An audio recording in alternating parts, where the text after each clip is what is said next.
Alright guys, today we're going to do just the two of us, which is by Bill Withers. It's also got Grover Washington in there. Together, they're working together. But Bill Withers is the one singing it, so I think it's most commonly associated with him. It's a really, really cool song. It's really, really fun to play on guitar, and it's 4 chords. So that's always fun. You can technically play this with open chords. Okay, so we would need a C, a B7, an E minor, and a G. So technically the whole song, if you want the real fast lesson, here we go. It would literally just be C, B7, E minor, G, C, B7, E minor. And it just cycles through that the entire song. It never changes.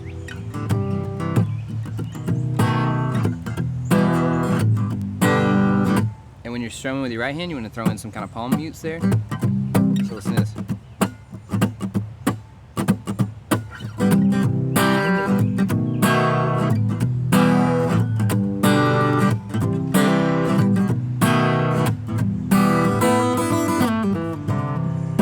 So you could do that, okay, if you wanted to. I think it sounds a little bit cooler with bar chords because you can bring it down here a little bit further. It gets a little bit of a different sound to it. So we're still going to do it. So it's C, a C bar chord, okay, which if you don't know, you bar the entire 8th fret from the low E to the high E with your pointer finger. Then your middle finger is going to go on the 9th fret of the G string. And then your ring finger goes on the 10th fret of the A, your pinky goes on the 10th fret of the D, and you got a C chord, okay? Okay, then we're gonna do our B7. Okay, and a B7 is you're gonna bar the entire 7th fret with your pointer finger. Your middle finger is gonna go on the 8th fret of the G, and then your ring finger is gonna go on the 9th fret of the A string. And then you're gonna have an E minor. Now we're gonna do E minor 7. It sounds fine with either one, but you're gonna do an E minor 7 in this case. So in this case, you're gonna play the open E string. You're not gonna bar it, and then you're gonna use your pointer finger to bar everything from the A to the high E. Then you're gonna use your middle finger to go on the 8th fret of the B string, and then you're gonna use your ring finger to go on the 9th fret of that D string. And then you're gonna play a G chord, a G bar chord, which is the same thing as a C bar chord, but it's just all the way up here at the 3rd fret. Okay. Now I do want to show you 2 things that you can do to kind of spice up your playing a little bit here, so that you're not just playing. Even if you do open chords, you can do this as well.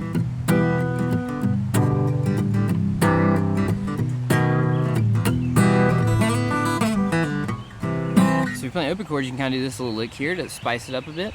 So that would be, you're going to take, it's kind of a blues lick here. You're going to use your middle finger and you're going to slide from the 2nd of the G string to the 4th of the G string. And then you're going to play, using your pointer finger, you're going to play the 3rd fret of the B string, and then slide with your middle finger back from the 4th fret of the G to the 2nd fret of the G. And then a quick little slide from that 2nd fret of the G to the 3rd fret of the G and back to the 2nd fret, and then open and end with the 2nd fret of the D. So that's kind of cool lick there.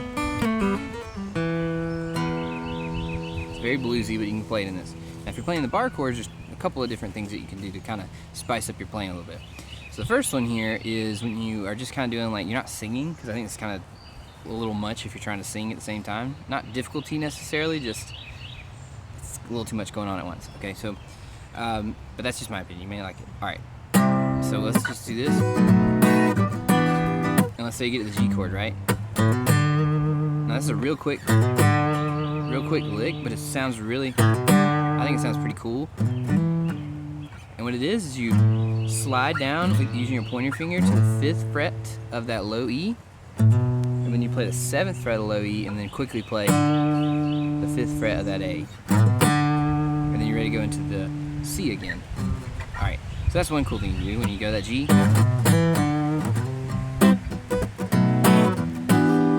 Alright, And then the other two cool things I think you can do are both on the E minor when you're ending a phrase, meaning you've gone through it twice. G, oops, sorry, so it'd be C, B7, E minor, G, then you gotta repeat it, right? So it's C, B7, this time you don't go to the G, you just go straight to the... So what I like to do is this. You go.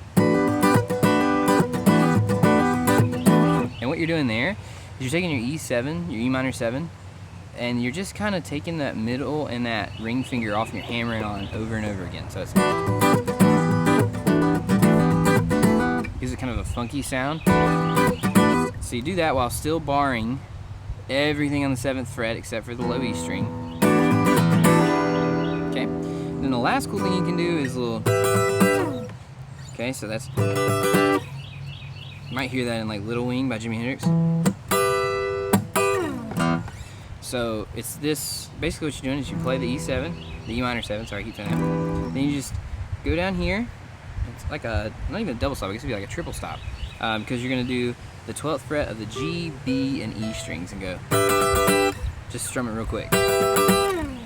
So that would sound good if you go. See the crystal raindrops fall on the window down the hall.